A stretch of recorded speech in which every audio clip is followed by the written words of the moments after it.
வாழைக்காய் வறுவலுக்கு நான் ஒரே ஒரு வாழைக்காய் தான் எடுத்திருக்கேன். உங்களுக்கு எத்தனை வாழைக்காய் இருக்கோ நீங்கள் அதை எடுத்துக்கோங்க. இந்த காம்பு பகுதியும் அதோடைய தலைப்பகுதியை நான் கட் பண்ணிவிட்டு இந்த தோலெல்லாம் சீவி எடுத்துடணும். இந்த வாழைக்காய் வறுவல் வந்து ரசம் சாதம், சாம்பார் சாதம், மோர் சாதம் எல்லாத்துக்குமே நல்லா ஆப்டாக இருக்கும். இதோடைய காம்பு பகுதியை நான் கட் பண்ணி எடுத்துட்டேன். இந்த மாதிரி நீங்கள் கருணக்கிழங்குல கூட நீங்கள் வறுக்கலாம். அவ்வளோ நல்லா பிரமாதமாக இருக்கும். நீங்கள் வறுக்கும் பொழுதே எல்லாருமே எடுத்து சாப்பிட்டுடுவாங்க. அவ்வளோ டேஸ்ட்டாக இருக்கும். இது வந்து டீப் ஃப்ரைலாம் கிடையாது, ஷாலோ ஃப்ரை தான் இது. இந்த வாழைக்காவுடைய தோல் எல்லாத்தையும் எடுத்தாச்சு. இப்போ இதை கட் பண்ணணும். நான் செய்கிற மெத்தடில் இதேமாரி ஃபாலோ பண்ணுங்கள். மசாலாலாம் உதிராமல் ரொம்ப நல்லா வரும். இந்த மீன் துண்டு மாதிரி இதை வறுக்கணும். ரொம்ப ரொம்ப ஈஸியான மெத்தட் தான் இது. இது வந்து ரொம்ப திக்காக, அதே சமயத்தில் ரொம்ப தின்னாலாம் கட் பண்ணக்கூடாது. ஓரளவுக்கு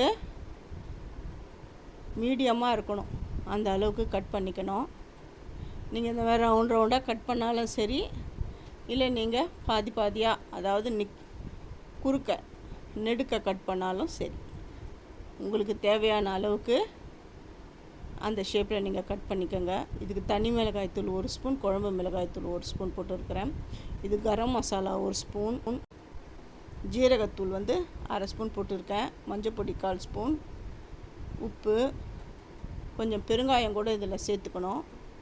கொஞ்சமாக எண்ணெய் வந்து 1 ஸ்பூன் தான் விட்டுருக்கேன். இது எல்லாமே கொஞ்சமாக தண்ணி விட்டு குழச்சிக்கணும்.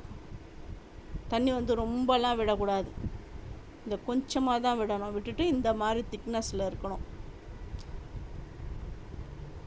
இப்போ நம்ம கட் பண்ணி வச்சுருக்கிற அந்த வாழைக்காவில் கொஞ்சமாக தண்ணி விட்டு மஞ்சப்பொடி உப்பு போட்டு வேக வச்சுக்கணும். அந்த தண்ணிலாம் நிறைய தண்ணி விட்டு வேக வைக்கக்கூடாது. வேக வச்சுட்டு அப்புறம் அந்த தண்ணியெல்லாம் கீழெல்லாம் விடக்கூடாது. இதுக்கு தேவையான அளவு அந்த தண்ணி விட்டு இருக்கணும். இப்போது இதில் அந்த கலந்து விட்டுக்கிற மசாலாலாம் இந்த வாழைக்காயில் ஒவ்வொன்றுத்தையும் சும்மா அப்படி பரட்டினாலுமே போதும், எல்லாத்துலேயும் ஸ்ப்ரெட் ஆகிடும்.